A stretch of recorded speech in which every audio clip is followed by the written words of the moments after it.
Hey, this is Ross Payton with Roleplaying Public Radio. This is RPPR episode 98. IGM, therefore I am. And with me, as always, is Mr. Tom Church and also special guest Caleb.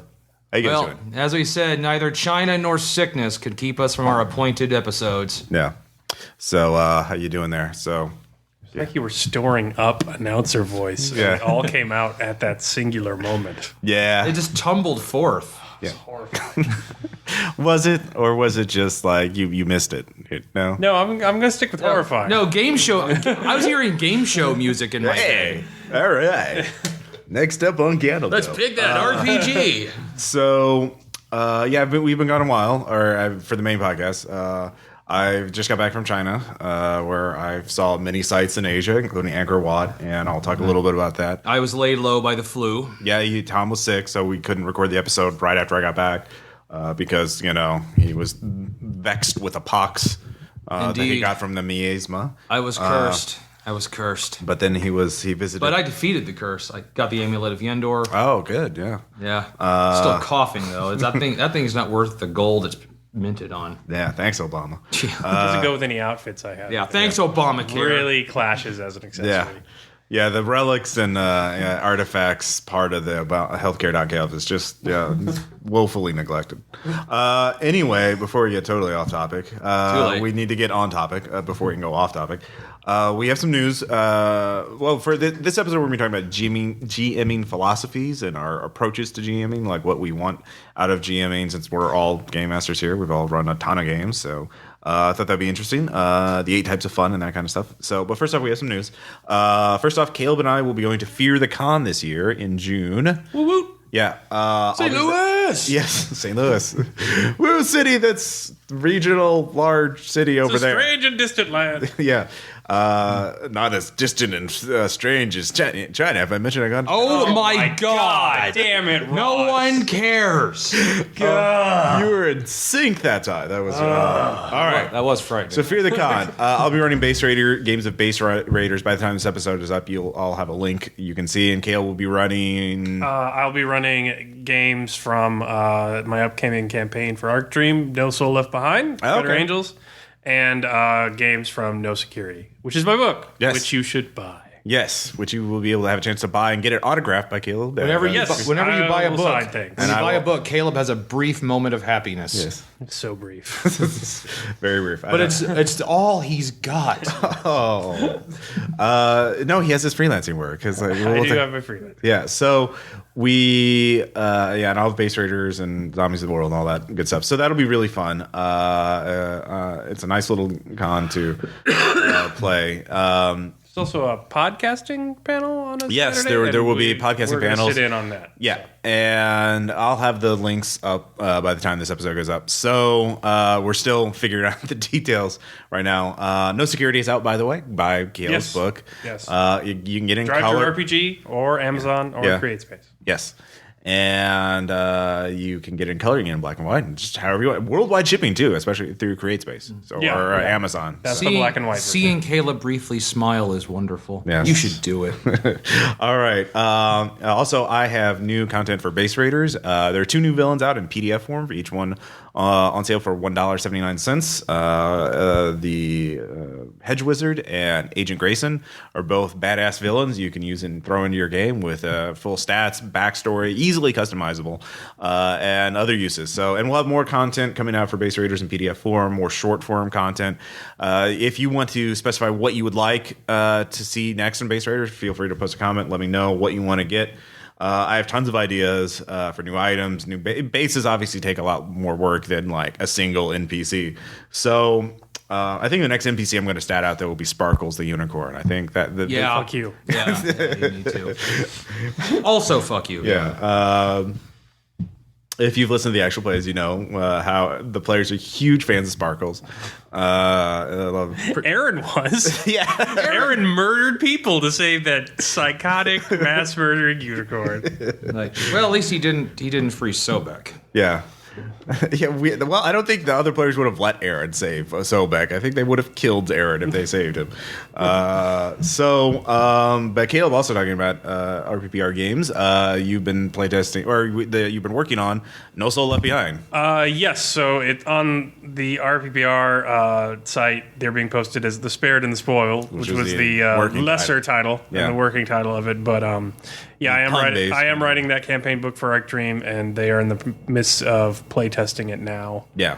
There will eventually be a Kickstarter. Yeah, there are 5 episodes up. They've gotten a great response from the community. I think people really dig it. For the kids. You know, I actually spent like an hour on YouTube and on the internet trying to find that that quote in the movie that it's based on, but it's not actually in the movie. James Edward almost does not actually say, "I must do this for the kids." It's from a South Park episode making fun of the movie. I know, but I thought South Park was quoting from the movie, but no. It's you lied to me, South Park. Ross has been betrayed. Also, speaking of other news, I will be going to PAX East April 11th to the 13th in Boston. I will be going as part of the Pixelscopic crew who are going there to promote their video game that I'm working on, Delver's Drop, which was also a successful Kickstarter.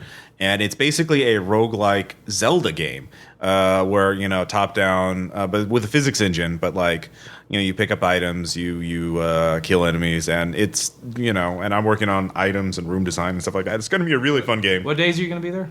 April 11th through the 13th. Oh, because I'm going to be in Boston on the 18th. Oh, okay. That's cool. Yeah. So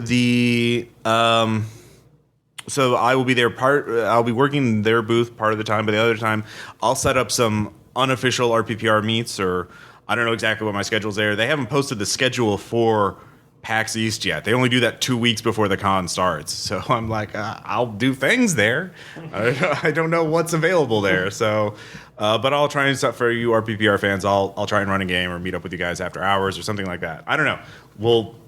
I'll post information about that on the forums and on the Facebook group when I actually get that information. Hooray.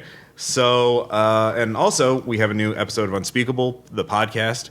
It's 3 hours long of me, Scott Glancy, mostly Scott Glancy, Shane Ivey. I mean, let's be honest. Let's not cut, you know, Scott Glancy. You got to know what you're getting into. Yeah.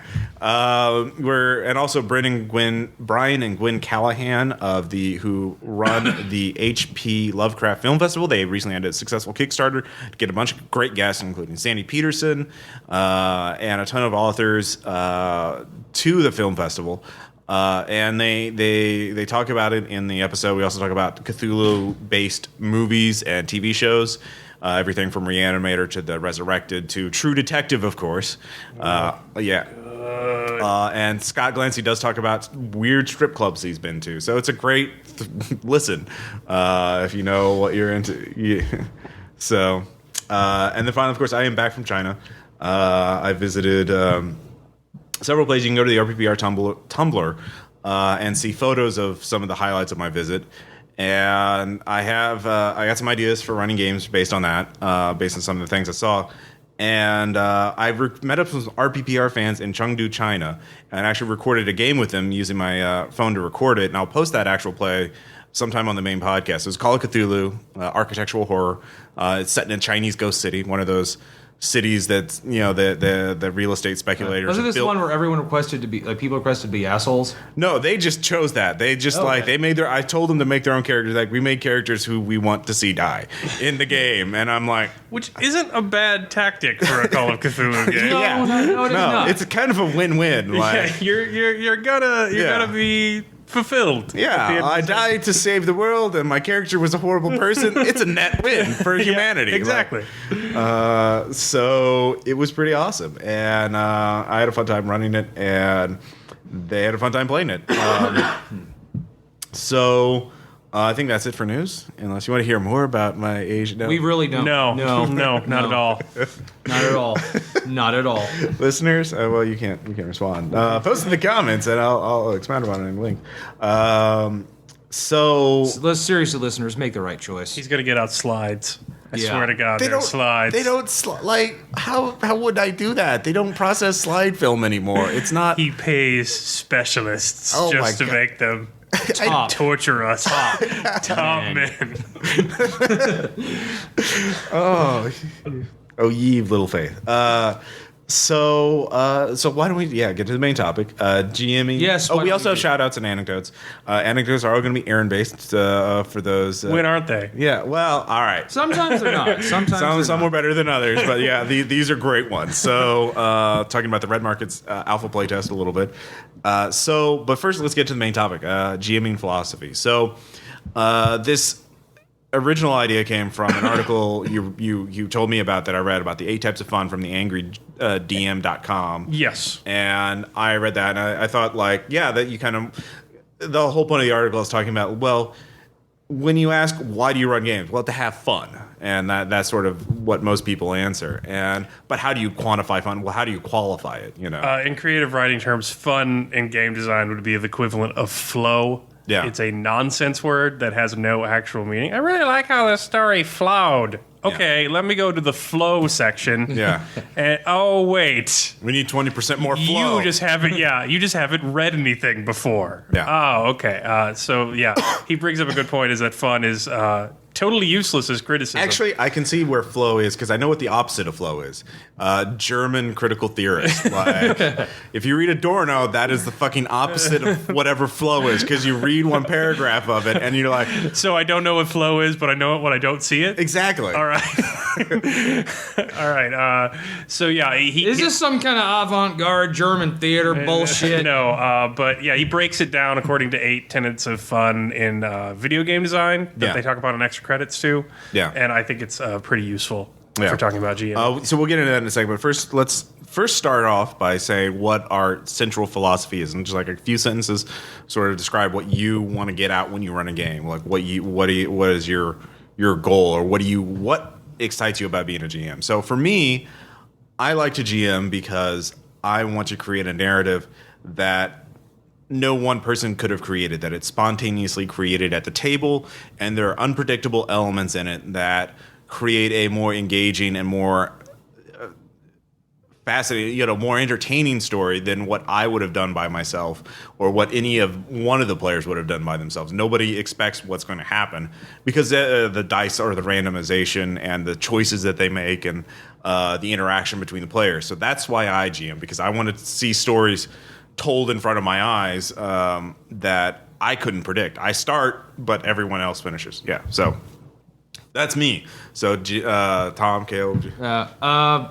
Basically, when I run stuff, I really just hope that together with me and the players, we create something that we end up talking about. Okay. Long afterwards. So you want to create a memorable game. So something memorable. Okay. Pleasure, and I don't want to create something like, God, you remember that game we played back then? Yeah. God, it's so bad it set off the smoke alarm. Jesus. I don't. But yeah, I like something that we talk about in a positive or way. Depressing, like Death of a Salesman, the RPG. You don't want to do that necessarily. That'd be memorable, but that would be like, I was sad. I don't want the players to kill themselves afterwards. Yeah. Death of all the Autobots. Yeah. I don't want to run some SART, RPG. All right, fair enough. I probably would run Death of a Salesman. Yes, I know, but you would put in a dirty world, and there would be a 2-digit body count. No, I didn't make the 2-digit body count. Tom Jarrett and David playing in a game made the 2-digit body count. You're just saying that because we wiped out the entire police force of a town and most of the town. Anyway, that's a game we played while Ross was in China, so that'll be posted sometime before we die. There's also in other Asian countries. Yeah. Okay. Thank you for that. Anyway, I suppose that mine is very similar from Tom.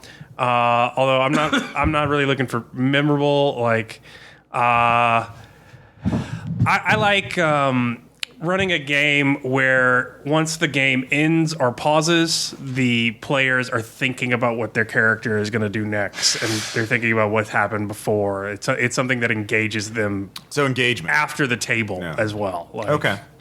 You want to leave over last thing? I like a game that the narrative is good enough that people get involved in it, even when they're not at the table. Okay. I like a game that'll make you do some homework or at least think about it. So. I mean, yeah, certainly like with No Evil, I got into Bartleby's thinking about the choices to make in that game, and the subplots in Better Angels, that kind of stuff. I like to get people more involved in their characters. Yeah. So. Yeah. All right. I had to kiss your ass a bit. Yeah, I actually really got involved in Preston. Yeah. Yeah. Well, thank you. And that was nowhere just me. That I couldn't do that unless the GM was and other players were involved too. Yeah. There's no way I could have gotten involved in a character like that without it. Yeah, I mean, he was very social, very pleasant, as opposed to your German German Punisher. Yeah, preferred archetype. I mean, I couldn't be a werewolf in the Eclipse phase. No, well, Octomorph was close for you. Yeah. So I find it interesting that I never believe I wore a top hat, but everyone assumed I did. Well, you were just that dapper. That was great role playing there, Tom. I just okay. If you have octopi, and you have top hats, and they're in the same setting, why would you not put those together? Right, exactly. That's my question. Intelligent Octomorph, it's I went with it. Like peanut butter and chocolate, they just go together, So, so that's sort of what we want. We kind of similar, but there's differences between what we want in running games. But so how do you achieve that? And first off, I guess we should talk about the 8 types of fun that they mentioned in the article. And so just listening to them briefly, the first one is sensory pleasure, which is the actual look and feel of the game, which not as much in tabletop as they are in video games, but like the roll of the dice, miniatures, presentation of the RPG books, fancy art, character sheets, that kind of thing, hex grids, yes.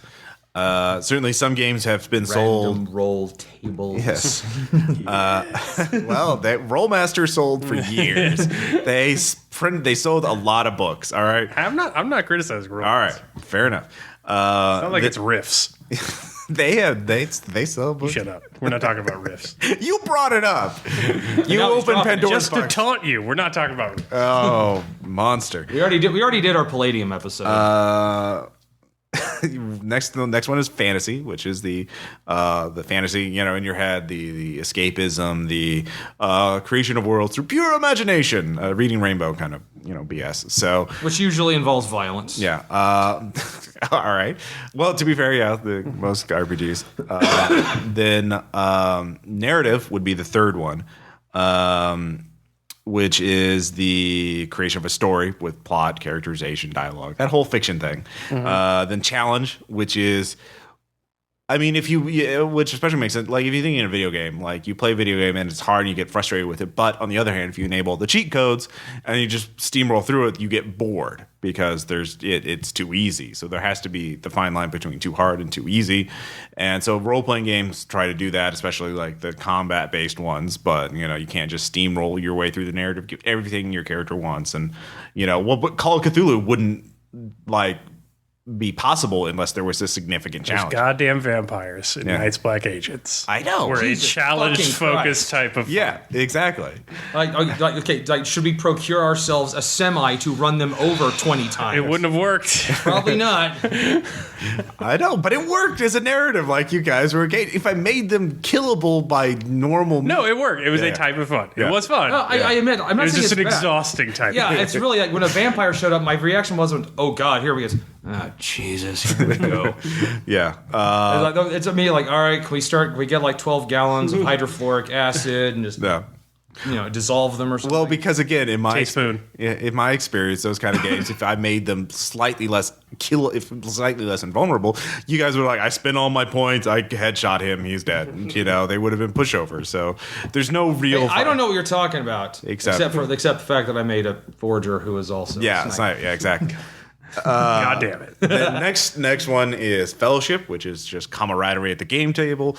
We sometimes get that. Yes. Telling jokes, laughing, enjoying, banter, that kind of thing. So next one would be discovery, which is more about learning, like especially in mystery type games, like figuring out what the hidden element is, that kind of thing. Or like in those weird adventure games, like rubbing the right item on the right thing to actually the moon, the inscrutable moon logic of adventure games. That would be a good example of that. The next one would be expression. That would be like creative expression throughout your own, like, especially for players, it'd be like my character's especially unique snowflake. Here's my backstory and that kind of thing. Or GM-less games. Things where you're asking for a lot of player buy-in and investment. Yeah, like coming up with setting elements, that kind of thing. And then finally, submission, which is abnegation, or that's another word for it. Abnegation. Just abnegation. A surrendering of your, not free will, but like... Well, it's autopilot. Like, you want to go on autopilot. Mindless fun. Minecraft. Yeah. You want to dig into some granite and stack it. That would even seem, I think there's a part of that, or like early WoW. Any WoW. Like, go kill some wolves. For 18 hours. Diablo. Yeah, definitely Diablo. Mindless fun. You want your brain on autopilot. That's what it is. No. So those are the 8 types of fun, and I think certainly some role-playing games are more active in certain areas than others. The submission one, certainly I could see in like tech, like when you hear about groups that play for 12 hours and they have food and like they're big ass dungeon crawls, I can see the one player's like, my fighter hits it with an axe. All right, there we go, and then it gets back to just hanging out. Yeah. So I can see that in that context. Not something I would enjoy, but to each their own. Right. Yeah, I think surrender and abnegation is the hardest to do in a role-playing game. Yeah, that's pen and paper. Yeah. And then you don't have to get all types of, like for me, obviously a lot of mine is narrative and challenge, I think would be... with discovery and expression would be some of my more important ones that I want to hit on. Mm-hmm. I think I'm more into challenge than either of you guys as GMs. I don't know. Yes, no. Well, I think I'm always narrative and discovery. Yeah. Because everything is somewhat investigative. Yeah. Because I wrote a post about this before the blog got destroyed. But, on mystery games, I think like XP and like new stuff, that's all great, but like it really doesn't do anything for me at the table. Like new information, like more story is the only reward, and that's why I like mystery games, because like intrinsically your reward for advancing in the story is more story. So I think everything I've written has like those elements. So like No Evil's definitely got discovery. I tried to minimize it more in Better Angels, but it is ultimately like, why do we have superpowers again? No. And then even in red markets, there's always a complication to the job. There's always one element you aren't going to see coming. Yeah.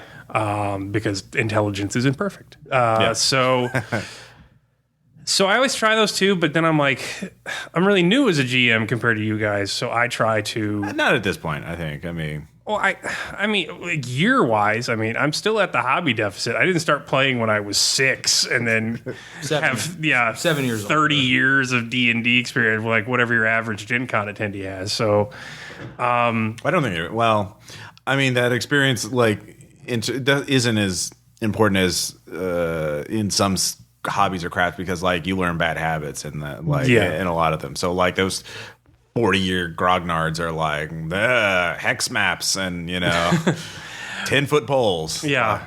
That's just their type of fun though. Like for me, I try and emphasize something different on the other ones, I've realized, with the other campaigns. So I think with red markets, I'm trying to add challenge and bump that up on the priority list. Yeah, you certainly have. To make it both narrative and discovery, but also harder. Yeah.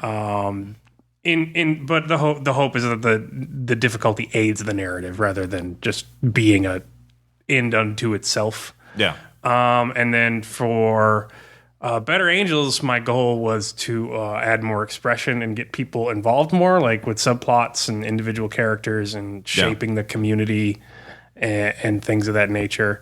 And also, I think that lately I've been trying to add more fellowship, because I've been actively seeking to prepare less for games.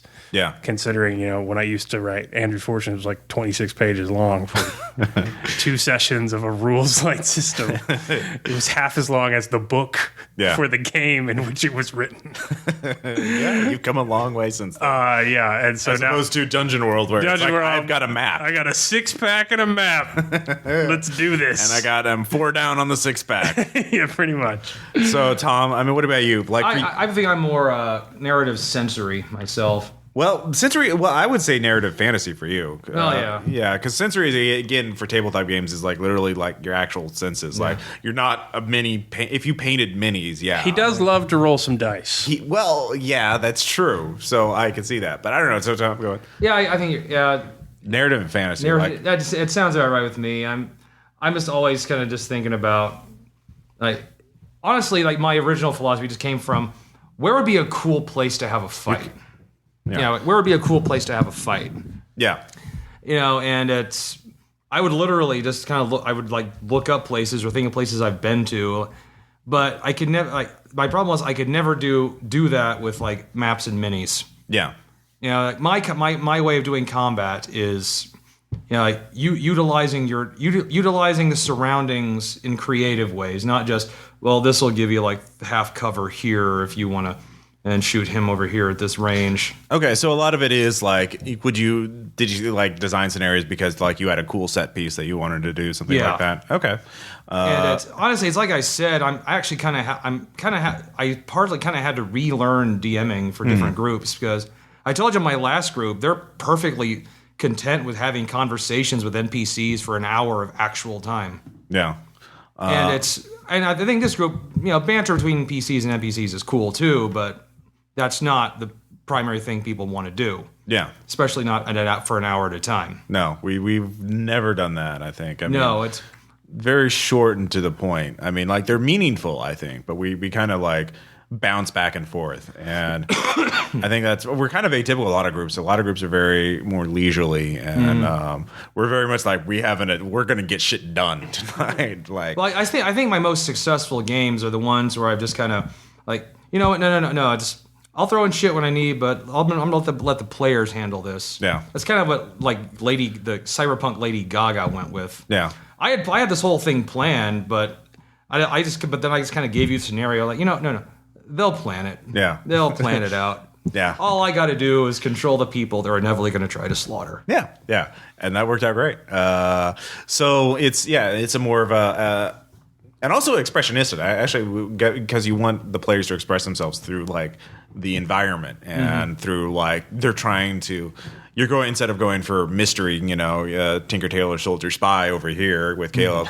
I'm more James Bond. You're James Bond. You know, Pierce Brosnan kind of like swinging through a skylight. I'm going to try to run a lot more games this year. Yeah, I oftentimes I don't. Yeah. But then again, we usually got campaigns going. And yeah, we do have a lot of campaigns. I know you wanted to run a Cursed, since that's come out, and you've got the copy. And yeah, so you're thinking about these 8-bits. Yeah, sorry. I think I finally decided. I just need to GM what I think my strengths are, which is what I just talked about. Yeah, like we have different genre preferences. Like you're very much into the action stuff. Caleb's more into the... and actually, I'm more action sci-fi or action modern day. Yeah, fantasy and magic is not really my wheelhouse. Right. Though I did try to do that Pathfinder thing, which we did do like 6 or 7 sessions of a Pathfinder game that fell apart, but like it was the fun session. Because one of the main players couldn't show up. Well, Dan stopped showing up, so that was unfortunate.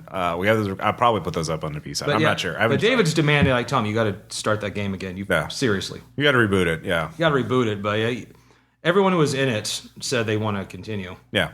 We'll see. See, as a narrative person, there's nothing I hate more than just letting something fizzle. Oh, no. My understanding of like the hobby in general is that is alarmingly common. Oh, yeah. And it just drives me nuts. Like, when Better Angels started and then pooped out, the first, oh, God. Yeah. I hate it. It's a bad feeling. Yeah. And we've had it here happen in RPPR, like the Slender Man game. That I've posted, and then of course the Pathfinder, and there have been others. But I think the problem with it, and that is very frustrating. I think the problem is with that in terms of GM philosophy. A lot of GMs do not. It's sort of like the buffet problem. Your eyes are bigger than your what you can actually handle. Than your mouth. So you like every GM, I think, has a phase where like, I'm going to create Game of Thrones, or I'm going to do The Sopranos, or I'm going to do this fucking huge epic sweep. And everyone's going to be amazed, because that's where the greatest moments, that's the ones that people talk about 10 years from now. But then, of course, real life gets in, or even in that, even if they are able to meet the narrative, you can't.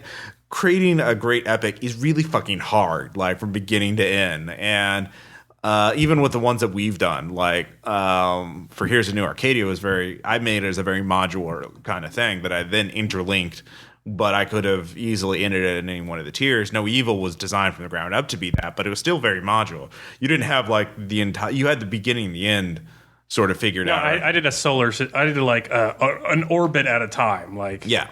I did not write Luna until Venus was done. Right. Like, yeah. But you had the ending beginning, so you knew where it was going, but that's all you did. And you'd already run a lot of games for us at that point.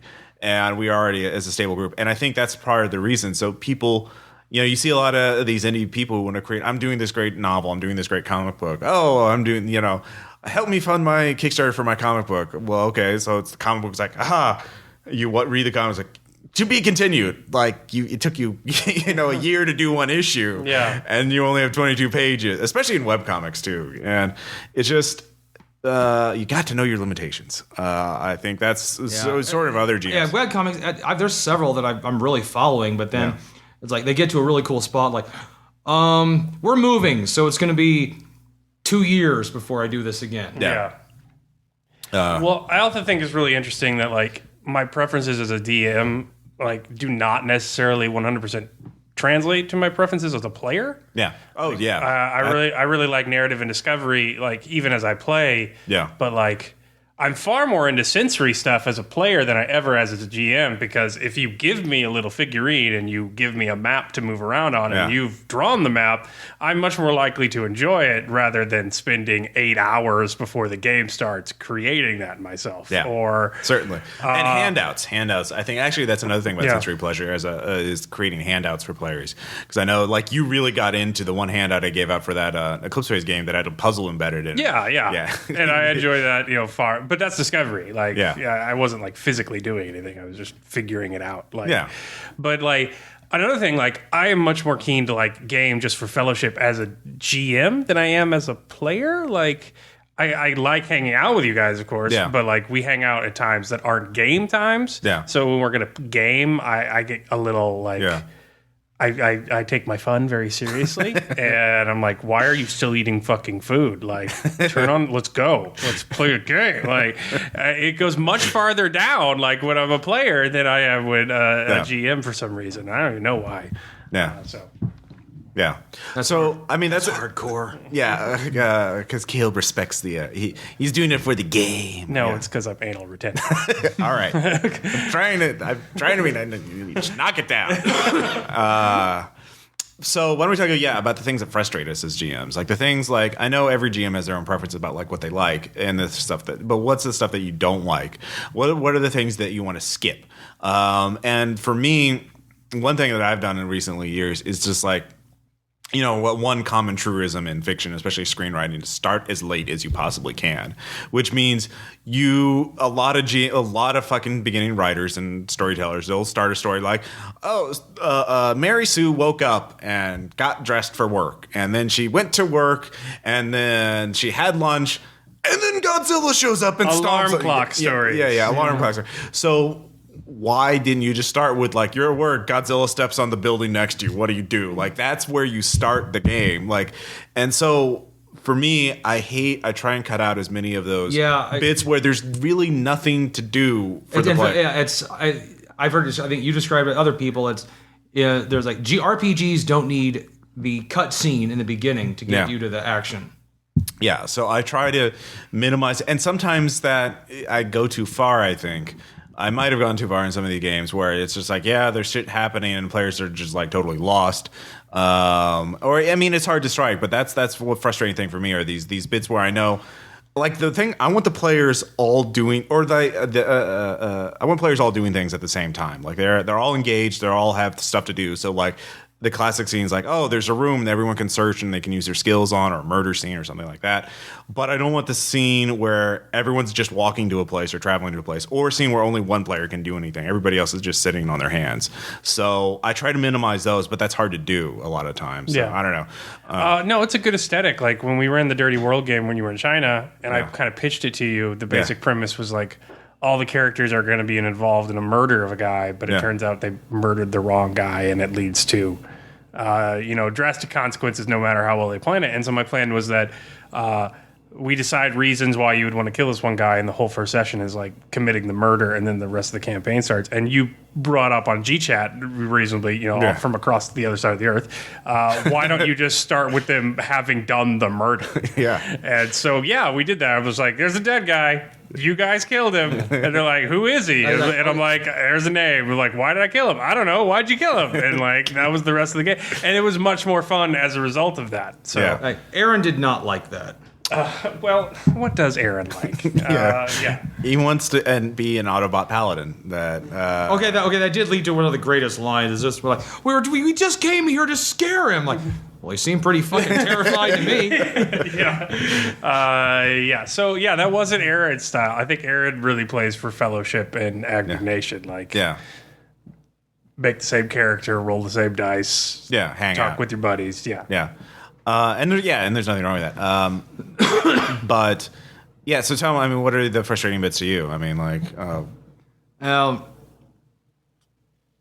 that's actually that it's the cut scene is actually one of my big ones too. It's all, I guess, also. Well, I mean, I know you prefer action games, so if you have an element of mystery or something, like, do you try and avoid those, or like? I've been trying to run some mystery stuff. Because I figure, like, I shouldn't just stick within my comfort zone. Right.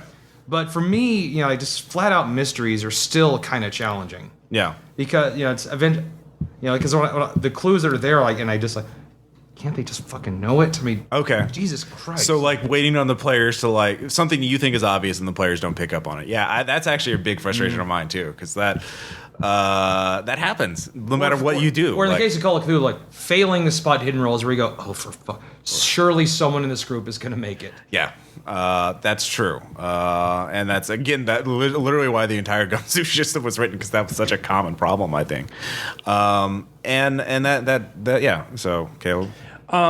Oddly enough, that's not like a big thing for me, even though it happens. Because it has happened in a lot of mystery games that I've run. But like, I think it's just because I'm a teacher. And so I Socratic method you guys all the time. So what did you find here? And what did you find there? And if you were this person, why would you have that thing there and that thing there? And eventually you're like, and I basically just told it to you, but the player still gets engaged and they still get to feel the moment of discovery, which is what the game's all about. So I don't think like people don't have fun. Even though, except maybe now that I've told you I'm doing it. So that doesn't bother me so much. Like the thing that bothers me when I'm GMing is the thing that bothers me when I'm teaching, even though it's like the main purpose of the task, is like when I'm trying very hard to engage players and get them involved in the story, whatever they want their story to be. Like I'm not railroading them, just like, what's your backstory? What's your motivation? Why are you with these people? Why are you doing these things? And I can't. Like, it's when you bash up against that wall of just they're not really getting it, not really feeling it, and you're trying everything you can to meet them halfway, and it's not happening. That's the most frustrating thing for me. I can see that, especially in some scenes when the players are not engaged, and it's hard to do that. I mean, for me, that doesn't bother me as much, because I take, what the narrative is whatever happens. So if the players, are just playing disconnected characters, well, all right, fine, we'll just move on. But I don't know, Tom, any thoughts on that? Yeah, it's one disengaged players. Yeah, I mean, I've seen it happen before. Right? And all you really can do is just move on. Because if you start worrying about it as a GM, you're going to start kind of like stuttering, as it were, in the game, trying to re-engage, and eventually you might find out this situation is not going to re-engage. And you're going to waste a lot of time trying to fix it. Well, I mean, I don't do that though. Like, I'll just cut players off. Like, if they're on their phone or not participating, or I just don't address their character, and they become Sir Stands-a-lot in the corner. But yeah, it still like irks me a bit. Like, and so I suppose that's what frustrates me. The most is that when you have that varying level, because it's just because you can get something where like it really pops at the table and everyone's engaged and tense and into it. So I think part of it is also just the expectation of the players. I mean, because we were asking them to be attentive for like 3 or 4 hours at a time, and having that kind of focus the entire time is hard. Impossible. Yeah. I don't think I'm like unreasonable on that, but like there's a major encounter or like this big spotlight scene or something like that, It's moments I like do kind of think if the group players have broken up and it's the other group of players doing their thing, I often will I'll be keeping listening, but I'll be doing something just to kill time. I get it. I understand. I'm not engaged at the table all the time either, but I can be drawn back in. I think so. And I think I'm just mainly concerned about that because I'm playtesting a game now, and like I'm really hypersensitive to that because I need to know like, are the mechanics are turning people off, or is it the scenario, or did they just get a text? Like, I've got to clarify like what is the reason for that lack of engagement, and is it fundamental enough that I need to rewrite something? So like the negotiation mechanics, like the first time, everybody was like, what? Whereas last night, everyone was like, what's he going to do next? How are we gonna and like, okay, this is working way better. So like, I'm really sensitive to that lately. So I guess that's what irks me the most. Yet again, I take my fun too seriously. To go back to something I kind of mentioned a little earlier on, but I think scenes where I feel like that I set up as a GM that I feel like I didn't do a good enough job setting the scene up to get players engaged in the first place. Like, there are a lot of times there will be a scene that's optimized for one, or like not every player can participate in there equally. Like, negotiations are like social scenes between one player and one NPC, like a negotiation, where the other players have to sit on their hands. And I just feel like it's my fault because I set this up in such a way that the other players can't do anything. I really ideally, I would like every single scene where all players can like do something and be participant. Like, that's why combat, I think, is such a great, it's so used as a game mechanic or narrative conflict generator, because everybody's involved in combat. Everybody has a lot of meaningful decisions to make every fucking round. And I want every scene to be as active as combat. And you can't always do that. It's impossible to do, but I want it anyway. And it's frustrated me when I know, like, okay, I have to do this scene with Tom. Caleb's character is going to have to sit because Tom's sneaking and hacking the panel and doing all thing to let the rest of the group in. Everybody else has to wait for Tom to open the door. And like, that's frustrating to me on multiple levels. So, but I don't know what combat to do. does. I admit, like, during the dog punching incident, there wasn't a single person checking their phone. That was kind of like rubberneck. Like, I did draw an entire drawing, though. Whilst running commentary on the dog punch fight. Like, I was not engaged in the game. Right, just for the listeners who don't aware, there's an Unspeakable Oath actual play podcast where Tom was running a World War II based scenario where German spies in America, and we decided to kidnap a dude in broad daylight, or like David and Aaron did. We send the A team to go kidnap this guy. They pose as vacuum salesmen. He has 2 German shepherds.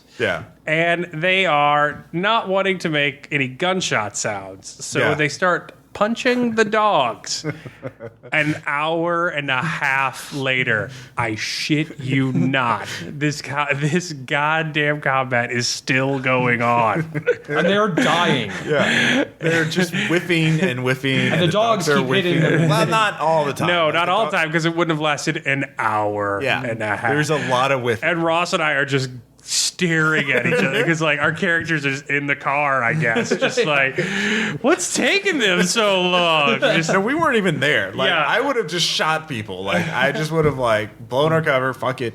5 stars GTA, let's go. But no. The fight finally did end where they broke out the guns. Yeah, because they were getting down on hit point. They were mauled by these dogs. Yeah, it was. So yeah, those scenes that like, especially you want like even a fight where like one player's like, you expect all the players to go down the dangerous dark tunnel with the symbols of Cthulhu drawn on blood. And they're like, oh, the whole team's gonna go down there because like, hey, that's really scary. But the other person, now I'm gonna stay at the coffee shop and do some more research. Like, really, you don't want to go with the rest of the team? Nah, I'm fine. So like, the players encounter the cultists, and you're like, okay, well, you're just going to sit on your hands for an hour because, you stayed behind. But that's frustrating to me. Yeah, I kind of ran into that like last night because like my goal of the intelligence gathering kind of area of red markets is that while one person's doing the negotiations, everybody else is scouring the market, the economy that you're in to find information that's going to help with negotiations. Yeah. And we kind of did that, but I don't think I communicated it well enough. Right. But I mean, that frustrates me, but it's like, I'm like, okay, I immediately start thinking of ways I can do better on that. So it doesn't piss me off as bad as like, why won't you pay attention? Like, this monster has your name written on it. Yeah. Like, I designed this subplot for you. Look up, look. Like, that's the stuff that just drives me up the wall. So, yeah. Those are the kind of things that frustrate. But I mean, we talked a little bit about what we want to maximize in games, but I think we should also talk about what's our bucket list for being a GM? And part of it for me is like I have a couple. One, I know I mentioned this before, I think before in the podcast, is I want to do games that have a single villain, but they last more than one session, or like, a campaign where it's more like, it's not, when it's Friday the 13th, it's not like Jason summons 30 zombies and a vampire and a bog spirit to do his bidding. Like you would, it's just fucking Jason, and like, but the World of Darkness and a lot of role-playing games are set up to have multiple villains because the way the narrative mechanics work is players will almost inevitably one-shot big villains because they will use whatever abilities they have. They will critically hit, burn out the willpower because they know it's important and they have enough narrative resources to guarantee that they can kill the big bad before anything else. So I want to create some sort of meaningful game or system where you can have one villain the entire fucking time. Tribes of Tokyo was a step in that direction because I want to make vampires just like, really fucking scary and really fucking tough. That's one thing I definitely want to do is that I think tabletop games haven't really gotten is the one villain game. One source, one bad guy. And that's it. Just Freddy or Jason. Like Freddy's an entire campaign. Yeah. But I would never see that in the World of Darkness or in Call of Cthulhu. Because Call of Cthulhu, they always they always do monster mash type shit. So I still haven't figured out how to do that quite yet. But it's on my bucket list. So Tom. Mine's a total Tom goal. I really would like to do a successful campaign of Monstrous Heroes. Monsters here. Well, Accursed, I think, is literally designed for just that. But like, a campaign of it where it's and it's not just because I think that's cool. It's because I want it to be successful with the players as well. Yeah, I mean, there's a lot of Accursed. I mean, it looks like a very good game. I mean, for you also, I think just running an entire campaign for RPPR. Yeah, because you've done like I've done I think 4 or 5. Yeah, I've done a successful 5-shot, which was that GURPS Terminator TMNT League of Extraordinary Gentlemen. Yeah. So, but you've done several half campaigns, but it's, I think for you at least, my advice is again, start small. And like do a 3 to 6 episode game that can be extended, like to get a second season. Right. Your contract got renewed or something. So I don't know. The kids love you. Yeah, exactly. You're hot in the right key demos. Like the tweens. Stop drilling, you hit oil. I don't know. The tumblers. I just hate the word tween. Really? It's not the awesome, cool term? No. Yeah. So gross. Yeah. All right. Caleb? It kind of changes because yet again, I mean, this is like year 3 of me running stuff. So, for like red markets, my big goal was like to rescue dungeon crawling from what little I've seen of it from the inherent sociopathy and like meaninglessness of it. Like I kill a thing, I take its stuff, I used that money to buy more things so I could kill more things and take their stuff. Like, it just, and so like, that's a lot of where red markets come from. And that's why a lot of the jobs, like when you get to the site, are very dungeon crawly, and I'm printing out like floor plans, and like physically where you're standing is very important. And and I think I'm getting there. So I don't know what my next goal. Maybe I have another idea where it's... What other story types that you have? Other story types. I'd like to write a game where, like, everyone is very smart and not very strong. Like, everyone is using their intelligence as the primary means of tackling conflicts.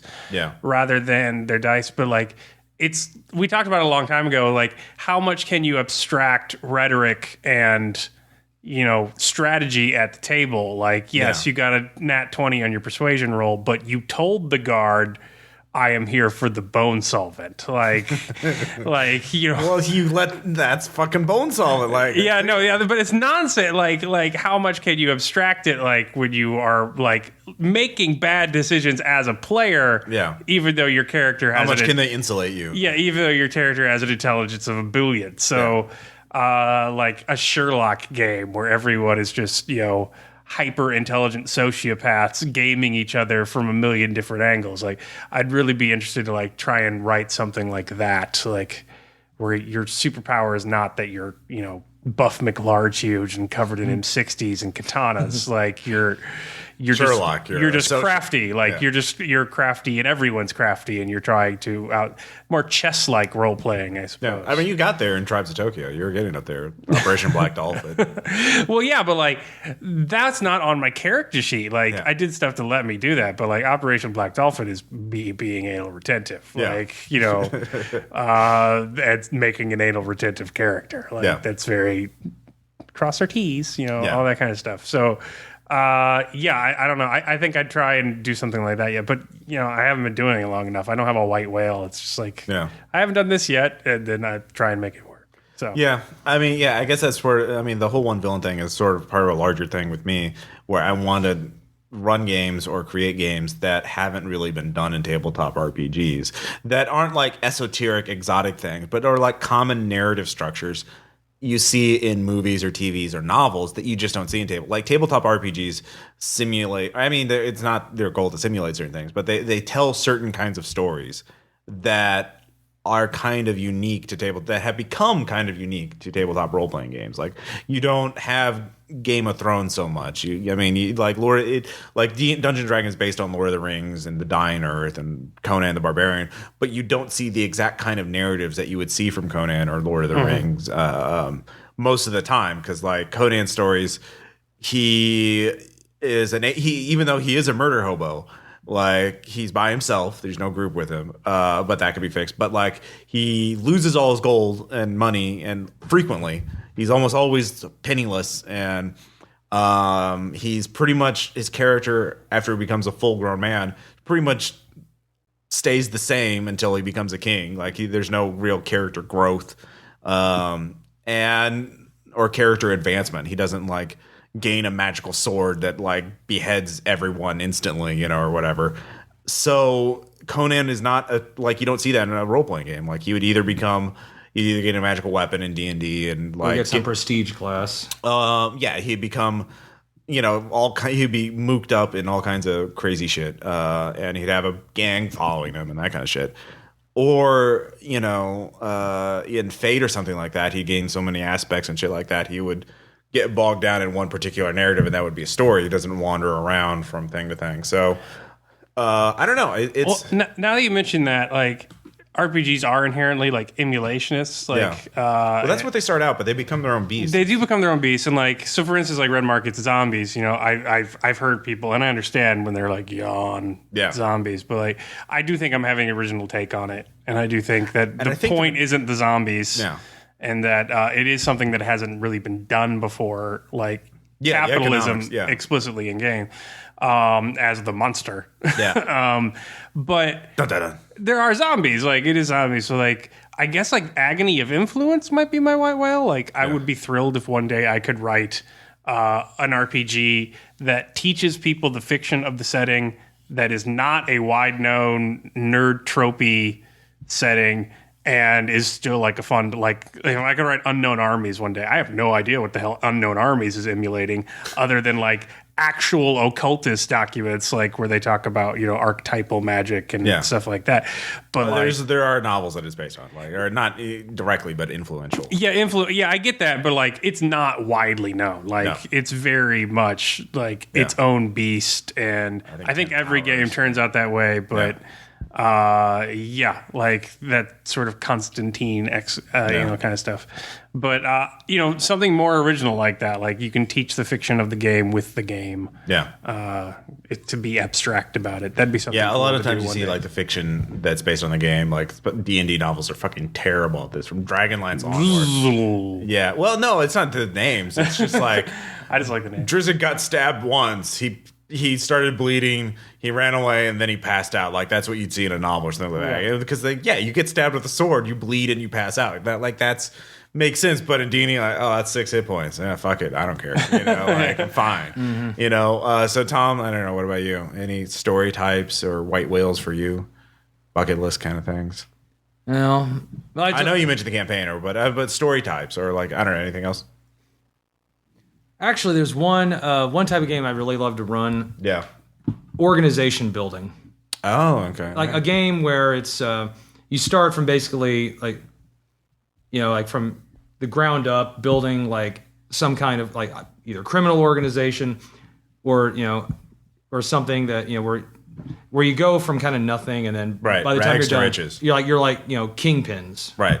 So, like, The Sopranos, the early years. Yeah, The Sopranos, Breaking Bad. Oh, yeah, Breaking Bad would be I would love to play a Breaking Bad action game where we start with nothing and wind up with everything.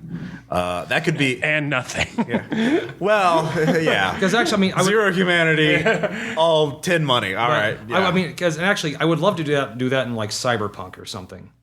Yeah, Cyberpunk would be hard to do. I would probably do it in, like... Well, Cyberpunk-ish, not the actual game of Cyberpunk. Because setting-wise, yeah. Setting-wise. Yeah, But if I'd probably do GURPS or something if I was going to do that. Yeah, GURPS would probably be what you have to do. Because, like, again, the organizational stuff. Like, aside from Rain, I don't know of any games that really handle that. And GURPS has stuff for organization. They have, like... But yeah, I would love to do a campaign that's with just...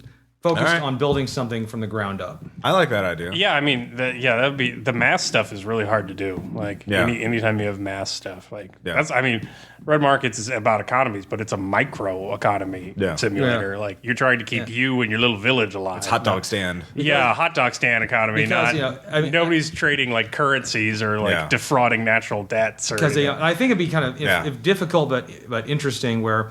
It's at the beginning you'd have to do all the stuff yourself. Yeah. But as it gets bigger... Delegating. Yeah, delegating is something that role-playing games haven't done very well either. Like, managerial type stuff. And I think, there's a lot of interesting games that could be done from that. Like, you wouldn't have... Like, I would love, like, a House of Cards type thing where you can't do everything yourself and you have to tap people, Oh, I want you to go to Pennsylvania to go get this guy to talk to the media about this, or I want to leak something to a reporter and, like, managing those people and keeping them on your side. And I'd love to, throw challenges where, like, say the mayor of the city you're in is cracking down on one of your big, money makers. So instead of assassinating the guy, you support a candidate against him who will be all for your stuff. Yeah, exactly. Stuff like that. Yeah. I like that. I think that'd be really good. Like The Wire season 3, something like that. Or I would like to do it in like kind of like what was the political? The season 2 is the like season 3, 4, and 5. Yeah, 3, 4. Yeah. But I like to do that in like kind of like a cyberpunkish setting. I could definitely. Yeah, GURPS would be the best thing for that. That'd be because they do have, or there is a supplement about organizational stuff like influencing societies and masses of people and shit like that. Mm-hmm. So and they also have stuff for like mass combat, which we did for the Fallout game. Yeah, and I love that in the Fallout. Oh yeah, I wish I could have done the Fallout thing because like starting a vault from zero and like in the Ozarks because why not? And Neo Branson. It was a great game, Caleb. You don't know what you missed. It was really good. The ghoul town of Rala. Yes, because they had the nuclear reactor there. All right. So, any last thoughts about GMing philosophies? I think we kind of given people a broad I think our thoughts have been well shown. I mean, I think you should have know your limitations, but at the same time, I think you should actively seek to defy them, push them. Yeah, you should push your comfort zone. You should try and do new stuff. Do new stuff. Be aware of what kind of funds your type of fun that you want to do in a game, and what your players are wanting to get out of it, and. Always. I'm like noticing tropes in my own writing that I just have to get rid of, because they're like driving me nuts. But I can make some guesses, but I'd like to hear it from you. you can make guesses. You'll know. I have far too many religious villains. I need to get rid of that. Really, after Revelations, you weren't satisfied with it? Well, yeah. No, I have far too many religious villains. We forced the one on you. I think they make excellent bad people. Yeah. The hypocrisy angle is a good thing for a bad guy, but I need to find other ways to make bad guys. Yeah. I know I always have investigative games, but I am trying. I like Dungeon World. Yeah. Definitely minimizing that, along with everything else. That's good. I don't know, the meat punk aspects is still pretty. Yeah, that's new. I think you just need to try and challenge yourself from time to time. All right. Yeah. So you need to do action, and you need to do investigation, and so what do I need to do in that case? Since I need to have more realist plots that don't have nonsensical metaphysical endings. Ross, who are we to judge? You said it, not me. Yeah. I still love when you were talking about Nice Black Agents. I don't think he's going to do any mythos stuff. I didn't think he was going to do it. You son of a bitch, you got me. You got me there at the end. Yeah. Yeah, okay, so I need to do a non-Cthulhu mythos campaign. No Cthulhu's in Carcosa. Oh, man. This is hard. Oh, man. I'm sad now. Yeah. All right, so that's something to think about. So when we come back, we'll have shout-outs and anecdotes. Tom does not have a letter, but... I figured we got a threesome going on here on this episode. So. Oh, yeah. All right. All the way down to the head. Where the world is our groom trust. Down in the venom sack, we played our game of slash and hack. And we're back with music that I haven't selected yet, but I'm sure you guys... We'll be as surprised as you are. I love that band. Yeah, or DJ, or singer, or drum circle. We just don't know yet. It's a surprise. Or wind chimes. Yeah. No. We're not that. That's too avant-garde. Yeah, no wind chimes. Not now, not ever. So, shout-outs. As I have mentioned, I went to Asia last month, and I read a book there. Shout out Asia! Yeah. China, Cambodia, the Philippines, and Hong Kong. You're on the map now. We mentioned you. Yeah, I know, right? Now you're a real country. No, there's a book there I read while I was in China called Snakehead, which is about human smuggling. The region I was in China was Guangzhou, or a city I was in was Guangzhou. I was in the Fujianese region, where a lot of the Chinatowns you see in America are filled with immigrants from the Fujianese region who go to America. And so the Snakehead is talking about, Snakehead is their term for human smuggler, I'll pay you $10,000 US if you get me to America so I can work as a dishwasher for 5 years under the radar. And so it talks about this one incident called the Golden Venture, where in 1993 a ship with an old fishing boat, 300 crossed the Atlantic Ocean, went all the way from Africa to basically I think it was New Jersey or New York, washed up on shore there, and the people, some of them drowned. The Coast Guard had to rescue them because it was a bad night, and a huge international incident because the government didn't know what to do with all these people because this was during the 90s and Tiananmen Square and blah, blah, blah. So it was a big, complicated thing. So part of this book is talking about the backstory of these people who were on this boat and how they had to get from China to New York. And they talk about this journey, this one guy who left from China, went across the Golden Triangle, across Burma, and had to wait there for a few weeks so they could get money, so the smugglers could get paid. Like his parents, his family had to send money to the smugglers, and so he had to wait in the camp of this warlord, and like be his drinking buddy, while they were making opium or making heroin and everything, and so he didn't have to do that, but that's what the warlord was doing, and then he goes from there to Thailand, to these seedy hotels, to Africa, and like some of the refugees there the immigrants there got so fed up waiting with the smugglers to figure out how to get them to America that they like opened a restaurant in Mombasa and just stayed there, and like it's this huge epic like Ulysses-esque odyssey of like going from one side of the world to the other, and I thought that's a great idea for a role-playing game scenario where like Call of Cthulhu or something like that, where the players are all like immigrants trying to get somewhere illegally, and it turns out one of their people there is someone not who they seem to be, like, oh shit, Chan over there's fucking carved weird symbols into his chest again, and he keeps talking to himself in his sleep.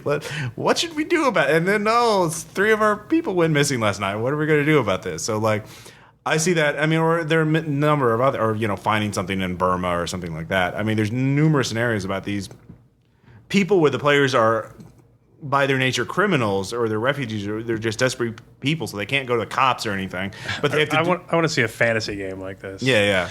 I'm going to be a singer in the Forgotten Realms. Yeah, you got to cross the border. Yeah, from the Doomland. Yeah, I could see that. But like, I like the idea of like someone with very little trying to survive and deal with some sort of horrific, encounter. Because instead of being a well-equipped, federal agent or something like that, it's like do that with nothing to your name. Like I think that would add a certain level of challenge and narrative. So that's my first one. Snakehead, great read, highly recommended.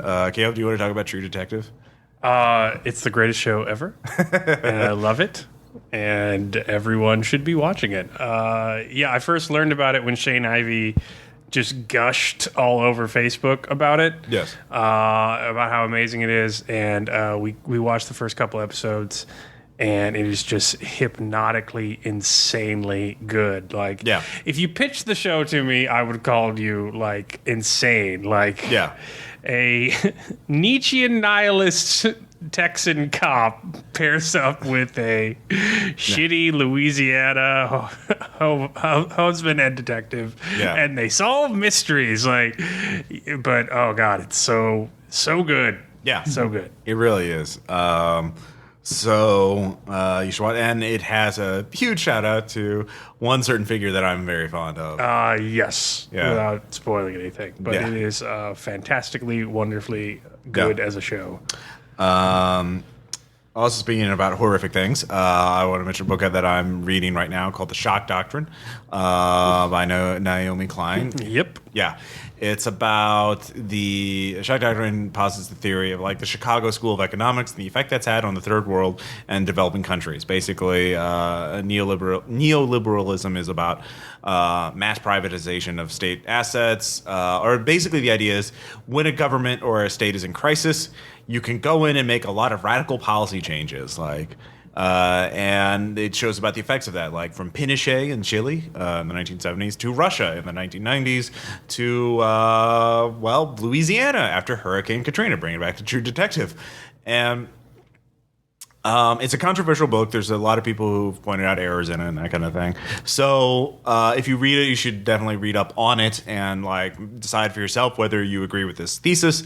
But I'm not as aware of like the politics of like South Africa as it was breaking free of apartheid and that kind of thing. So like getting these accounts of like what happened in these countries and what the order of events was. I mean, I'm an American. I may be well educated by American standards, but that means I am still woefully ignorant of world history and world current events, especially in the later 20th century and more recent. So it's a good look at.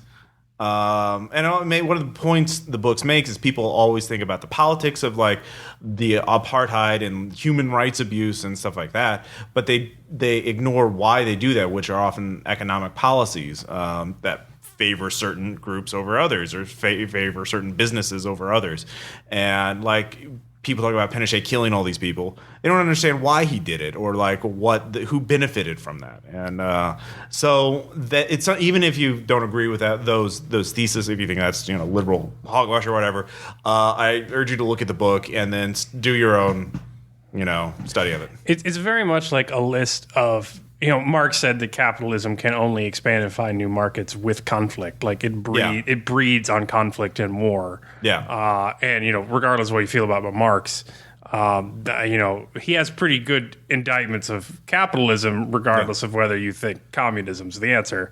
But it's very much like a list of examples. Like whereas Marx just laid down that thesis, shock doctrine is very much like, well, here's what he's talking about, and here's another chapter, and here's another chapter, and it's kind of exhaustively depressing in that regard. It like I said, it was pretty horrifying to read. Then speaking of economics, why don't you talk about eco-comics? So I'm making a game that is largely based in economics. Yeah. But I am struggling on the fact is that I am terrible at math. Yeah. But economics has so much more to do with other things other than math. It's one small component of, social policy and history and all the other stuff that goes into it. And if you want to talk about writing that doesn't flow, read some dense economic text, which I've done some, but like others, I just can't get through. Yeah.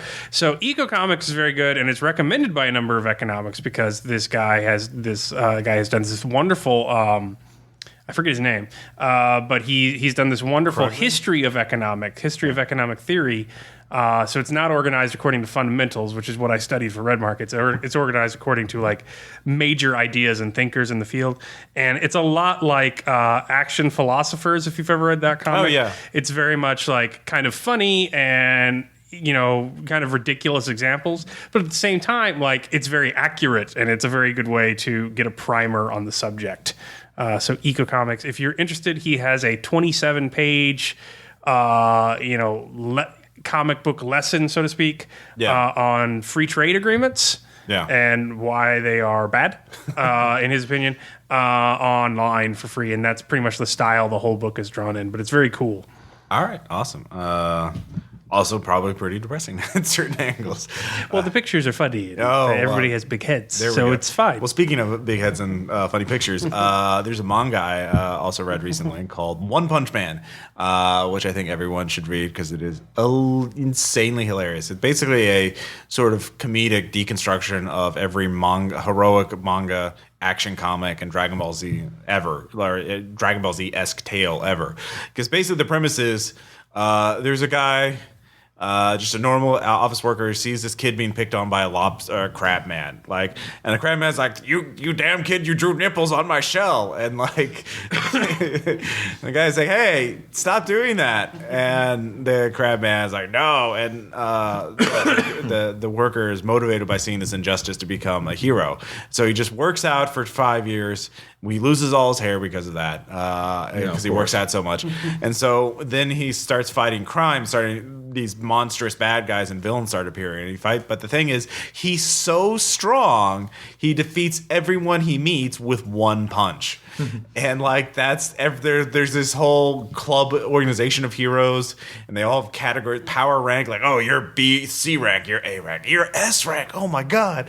But he just defeats everyone with one punch. And so there's literally a 10-chapter narrative where this monster comes out of the ocean, starts killing everybody, and the heroes, I'll defeat him. And then he gets his ass kicked, and all the heroes get their ass kicked, and finally meets One Punch Man, and One Punch Man is like, you're a dick, and just punches him to death in one punch, and just this massive 2-page spread, and it's hilarious because it just goes there's a cyborg that falls teach me your way, sensei. I'm like, okay, all I did was run 10 kilometers every day for 2 years and did 100 push-ups and 100 sit-ups. I'm like, what? That's just basic strength training. How can you do that? And so it's hilarious. Go online. You can find comics of it, fan translations of it. But yeah, it's insanely hilarious. And it's ongoing. So it's still going on. I think after 50 chapters in, he might have found a bad guy that can survive one punch from him. So, I mean, maybe this is the narrative twist. Whoa there, Cthulhu. Come on. Yeah, exactly. So speaking of bad guys, you had another illustrated thing you want to talk about, the Illustrated Guide to Criminal Law. Oh, yeah. So since I got economics and I'm working my way through that, I figured that there are other subjects which I am not smart enough to understand. Yeah. That I should bone up on, because what prompted this is that I'm trying to learn more about contracts so that I can secure freelancer work, whatever the red markets thing goes down. And I learned that contracts do not have to be in nonsensical legalese, which I can parse if I have like 2 days and can stay awake. Yeah. But it could just be like, you're going to do this thing for me and I'll give you this money for it. And, so I'm trying to learn more about that, but it is, like beyond just like how you could write a contract. It's very dense, like learning why certain things are there and what. So it's interesting because this is funny pictures again on very dense subject matter. So it's very, they have lots of ridiculous kind of examples. It's like that podcast where they do superhero law. Like that one's very interesting. So I also think that'd be a funny game, like if you were just the lawyers for superheroes. Yeah. So I was kind of, investigating that for maybe some project one day. But it's a good book, and it's interesting to learn about that kind of stuff because they don't have to tell you if they are a cop. They don't. They really don't. In fact, they probably shouldn't for all sorts of reasons. Man, I'm still gonna say it though. My character's still gonna say it. Are you a cop? It's still a cop. If I say it enough, it'll become true. Yeah, exactly. Yeah. Of course, there's one game that we've Kayla have both been playing. I think Tom's probably going to pick it up soon. There's Dragonfall is out for Shadowrun Returns, and it's much better than the original Dead Man's Switch. Dead Man's Hand, I'm pretty sure. The original is Dead Man's Switch. I don't care. Anyway, it's set in Berlin. First few missions are already better than anything I've seen in Dead Man's the original. Well, campaign. They've learned their lesson in that, like they learned the lesson that Mass Effect learned, in game one, and like in Dead Man's, like you've got like one or two people that are story characters that you can bring along with you, but if they die for any reason, they're out of the game. But the dialogue doesn't compensate for that, so like people still talk to them and they just don't respond because they're not there, which kind of has a creepy Garfield without Garfield. I never got that. I never had them killed off. And then like you have to hire all your runners, and they're just like literally faces and boxes of stats that go along with your single character, and it's like, but no, you have like a whole cast of NPCs now. And you can actually have them use their expertise rather than you having to know how to deck or you having to know how to do always bring a decker now. So and like they don't penalize you for not playing a class that you didn't want to play. There are a couple of times where it comes up, but like it's not as bad. Like you can't have your decker go deck, and you can't have your healer make the biotech check, and you can have the when they're with you, but but you have to bring them along. That's fine. Like that's an aspect of player choice, but like I cannot be a decker somatic mage sorcerer, whatever. So well, I mean, the thing is that there are lots of scenes where you're by yourself, and so those if you don't have the biotech or whatever, you can't. But then you're still in a community, and they've got a cast of characters that are selling you stuff, and like.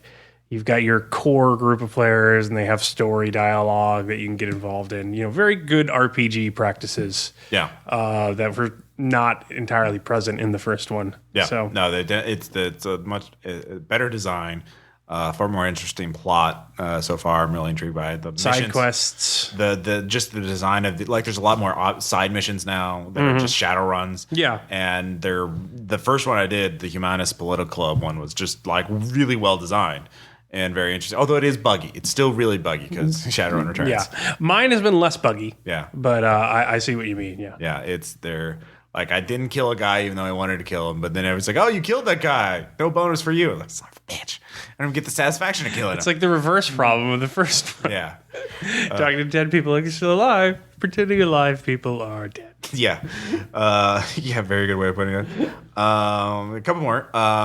You mentioned a comic you wanted to mention that's sort of Red Market's research. The Massive by Image. It's a really good book. It's about extremist environmentalist group. Think like Sea Shepherd, like we're going to throw chains into your propeller, like protect whales with our own lives, like. Yeah. But they are still at the same time pacifists, like not killing people. So the premise of the Massive is that the Ninth Wave, this environmental group, have 2 ships. They have the Capital that is run by Callum Israel and this group of like citizen of the world ex-child soldiers and like really extreme people who are like trying to kind of repent. Yeah. And then your usual like, in volunteerism, people from very around the world are also on the ship. But while they're on the ship, there is this massive ecological disaster. Yeah. Also called the crash. And I am interested in putting more like climate change stuff in my game. So I've been reading up on it. And they are just like, and they're searching for their other ship, which they can't. It's always on the edge of their radar. And as at the end of every issue, it's like still on the edge of their radar, but they never get any closer to it. Called the Massive. Yeah. And so it's got this kind of like very subtle David Lynchian, like Waiting for Godot surrealist vibe. Yeah, like searching for this ship that endlessly. But then they do run into trouble with various like post-apocalyptic scenarios, and it's interesting because they are very good at not being pacifists, but they are pacifists. So like seeing them solve problems is interesting. It's a new take on a post-apocalyptic comic book where they're not like actively just trying to murder everything. So. Nice.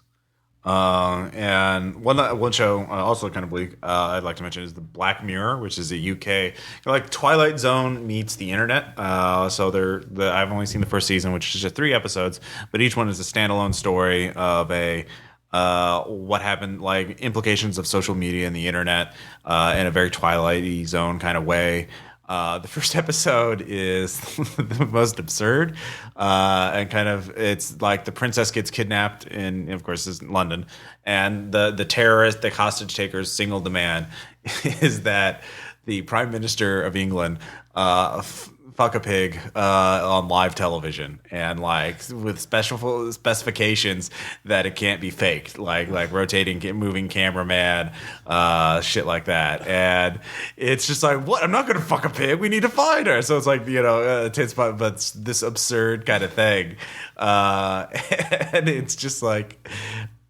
Wow. Yeah, no, it goes out there. And that's the first episode. The second 2 are kind of like more dystopian in the future kind of sense. Like there's actually in a very Eclipse Phase one where like people have like a chip that stores their memories and can play it back on TV screens. So like what happens when there's always a good idea. Oh man, it's like I had an interview at work. Oh, well, at the dinner party. Why don't you show us your interview? I'm like, I don't really want to. Oh, I'm sorry. Okay. Oh, don't be a fuddy-duddy. Yeah, exactly. And what happens when a couple has rumors of infidelity? Oh, man, that's going to be a great thing when you have a chip in your brain that can prove it or disprove it. And then finally, Sojourn, which is a new anthology of sci-fi put out by the people at Fear the Boot. It has 15 stories in it. It's available now. It has a lot of great authors from the not just the Fear the Boot people, but you'll also recognize names like Matt Forbeck, who is a well-known RPG designer. It's gotten good reviews, and it's available on Amazon right now, so you should take a look. I haven't had a chance to read it yet. I'll probably get it I just found out about it myself, so I'll probably start reading it between this and have a better review of it for the next episode. So finally, Tom, I know you've been why don't you start off the anecdotes about Aaron's adventures recently? So, because we talk about playtesting of red markets and things like that. Why don't you set the scene for Aaron's first foray into red markets? Let's see. Because we were going through a town, and Well, it was a field. Like we were in a field. It was the one I'm thinking about is the trumpeter scene. So. Yeah. Going through a field, and we start hearing this trumpet music, and of course, Aaron, by the way, played a trumpet before in band. Yeah. So I think this way. I think on a subconscious level, he wanted to go check this out. One of my own. I must rescue him. Yeah. So, and he just runs over there. Yeah. We go over to check it out, and I sneak over, and my character sees that there's a guy up in a tree, and he's playing the bugle or the trumpet, but Aaron makes his athletic check. And he gets there first. It was an awareness check. And he crit fails it. Yeah. So he runs right into the reason the guy is in the tree is he's treed by zombies, and he's using the trumpet to get you to closer to him so that they try and eat you, and he can get away. And gotta say, worked like a charm. Aaron's first reaction to the stumbling forward, seeing the zombies, he was like not right up on them immediately. He was like, you didn't put them at zero shamble, right? Like, no, they were a ways away. Yeah, but Aaron's only weapon at this point is a machete. Machete. But you have a shotgun. Yeah. And Bill has a bow and arrow. I have a sledgehammer, but I'm a latent. And and Tom is playing a latent class, which means that he is infected by the zombie virus already. It's just dormant, and it's not going to kick in until he dies. Yeah, it's not going to turn him into a zombie until he dies. Which means I don't have to worry about infection. So you don't have to worry about infection because you're already infected. Mm. Yeah. So Ross shoots, and Bill shoots, and he critically succeeds, and he starts taking him down. And Aaron has a whole turn to like run away. Tom runs forward and starts wading into them because that's kind of what I'm hired to do. Because what your job is, like that's the job of latents. Actually, I didn't shoot the zombies. I shot the guy when he tried to. Yeah, run you away. did shoot the guy, but and then Aaron's choice is like, I'm gonna kill zombies too. And the way the game works is that you have an action and a reaction. So like you can be defensive and spend both of those to dodge, or you can be extreme and spend both of those attack. But anytime else, I don't roll dice. Like everything's a player-facing choice. What happens, happen. And we had explained this and done this before in the game. It already happened once. At which point, so Aaron's like, I'm going to spend my action. I'm going to charge at him. I'm like, okay. I remember there was a brief pause in the group and we all kind of looked at each other. And then I'm like, I'm going to attack. All right, Aaron, that's your second action. He's like, yeah. I'm like, so they're going to hit you. Like, the zombies are going to grab you in this turn if you don't spend it to dodge. Like, you will be focused on attacking one, and the other are going to storm off. Like, no, I got it. I got this. Yeah. And so, he got it. He misses on the attack.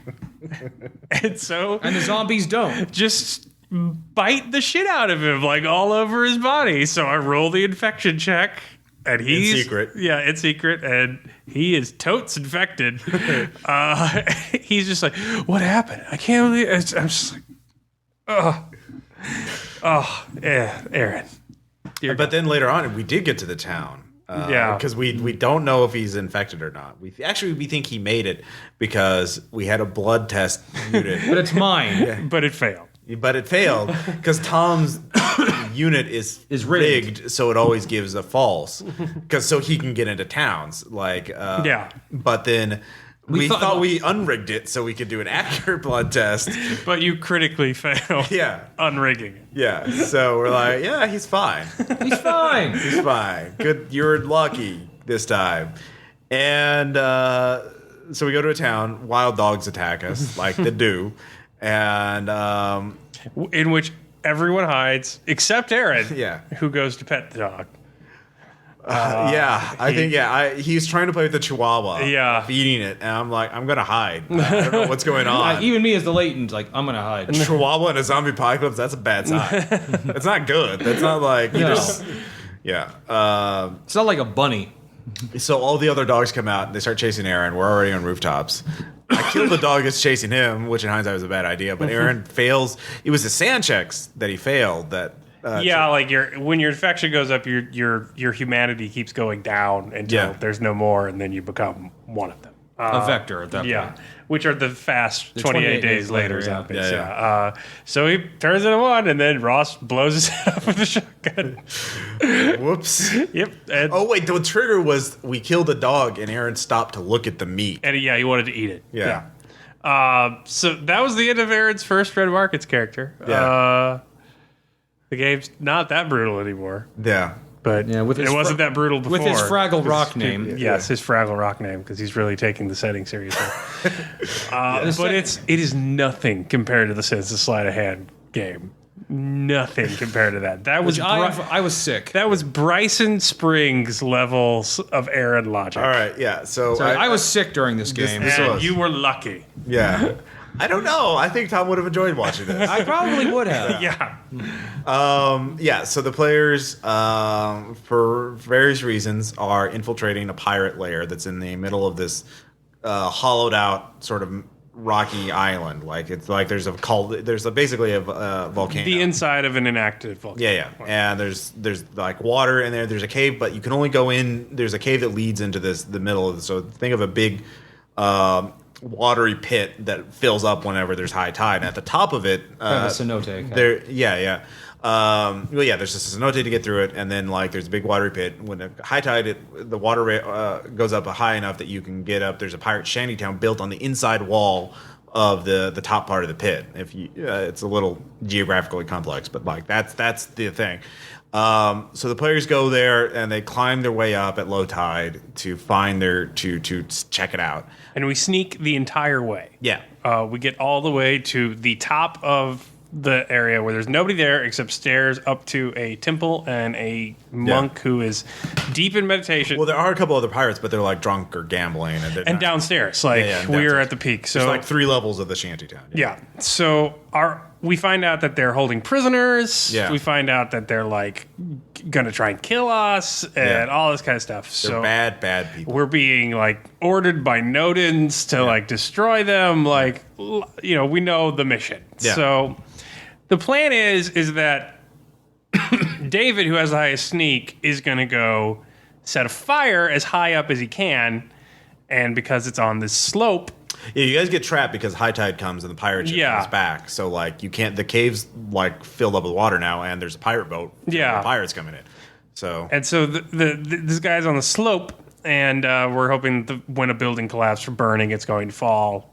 Yeah. Embers are going to launch more fire.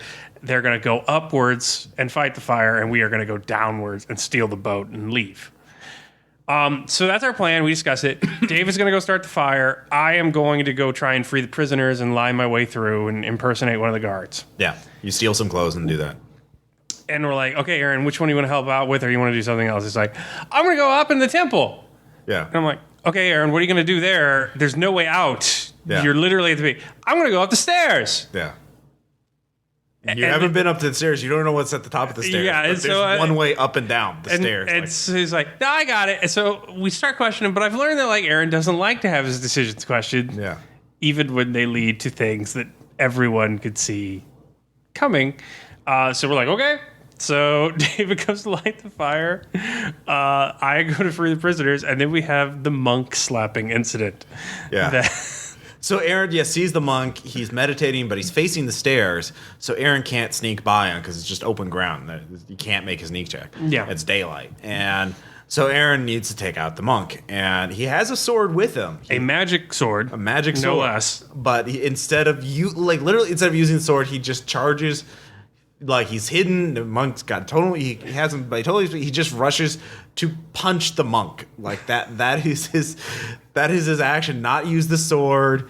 Not Thomas. Got his head. Yeah, rubbing his head. It's just and he does one point of damage.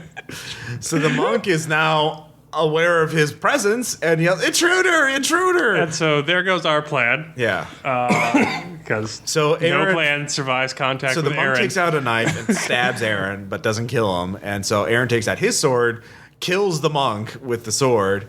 3 pirates coming up to the 3rd level block off his only way of escape unless he jumps down to the 2nd level, which he can do, but he doesn't do that. Aaron's asking if we could get help now, and at this point, on the areas beneath him, there is a blazing inferno. Yeah, David's at the 2nd level on fire. Where we are literally cut off from doing anything to help him. Yeah.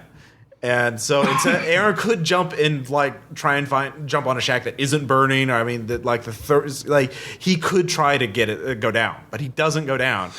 He runs up. He runs up to the top of the peak of the caldera, and on there, there's a blood-stained stone altar. And there's a cave. Oh, I look in the cave. Well, you see there's a fucking moon beast in the cave. And the moon beast is casting a spell at you. And there's pirates. Keep in mind, this is a pre-written scenario. This is not Ross being a dick and fucking there. Like, there was always a moon beast in that cave. Yeah, there is. Like, it's written in there. Like, and I looked up the spell that he had. I'm like, oh, that's a dick one. But it takes him 2 rounds to cast. So, like, there's pirates behind him, moon beast in front of him. Aaron, your only choice is either to kill all 3 pirates or kill the moon beast, or jump off and make some checks. And so Aaron fails some of his checks. He fails all of his checks. No, he made some of them. Like, he ran away from the. He got away from the pirates, but he failed his jump check. Yeah, and so, but he made a luck check, so he doesn't just fall off into the void, but he falls to the side and grabs onto the side and just like ragdolls his way down 2 levels. And he falls. Yeah. They chase him down. He tries to jump again. He fails the second one and falls down another level. So Aaron, it's like that Tribes BMX game where they crash, just a boom, boom, boom, boom, boom, boom, just rolling down this. He's just ragdoll, And the pirates eventually take him to negatives, but they take him to -2, but he's not dead yet. So David rushes up. David finally gets to him, but David gets taken out, and then you have to go and get them, I think. Yeah, but in the midst of that, you gave Aaron a con check. Yeah. So he could get up. Yeah. So he gets up after being literally stabbed multiple times while prone on the ground with a sword. He's walking around, and then he fails something and just falls unconscious again. Yeah. Physiology of characters in Dreamland's a little more resilient than in real world. So it ends with me dragging both of them to the boat, pretty much. Yeah. And that's Aaron. He's going to set the orange grove on fire. It was pretty amazing. Like, it's like he likes just jumping in the heart of danger. So there's what wow. Any thoughts on that, Tom? Like, don't say you're surprised. I'm not surprised. I would at that point say, do we need him? Yeah. I didn't want to kill him off that early in the campaign. The first session I've run since I got back, so like that'll be next time probably. I'm glad he actually paid for it too. Yeah, The last time I can see when he really paid for it was the one in the Russian missile silo. Yeah. When he sneaks away and then as you're chasing him down with an AK-47, he says, "Let me explain." No. Yeah, you just execute his character for being suspicious as hell. And as you should. If you're suspicious as hell in a missile silo, you should be executed. Yeah, no, it's clearly it's a bad place to be. Especially when you keep disobeying the orders of the CO. Suspicious as hell. Yeah. I'm not arguing. I mean, it happens. So Aaron humans are usually learning creatures. So sometimes habits die hard. He brings the conflict. You don't need to design one. He will make it. He's a conflict generator. You're right. You're right. So with that note, what GMing philosophy can really account for Aaron? It truly cannot. Exactly. Nor can system or logic. Yeah, so don't overthink GMing. There's always going to be... there's going to be a fly in the ointment. Yeah. All right, so this has been RPPR episode 98. I GM, therefore I am. I'm Ross Payton. And, I'm Tom Church. Caleb. Yeah. And yes, he we'll is. talk to you guys next time. Down in the venom sack, we played our game of slash and hack. When Tom broke out his shit, we all screamed and fell to our feet. And down in the shithole, no one found the plot. And down in the shithole, we all gave up. 'Cause where in the world is load-bearing fungus? Where in the world is our group trust? Where in the world is load-bearing fungus? Where in the world is our group trust? Down in the venom sack, we played our game of slash and hack. When Tom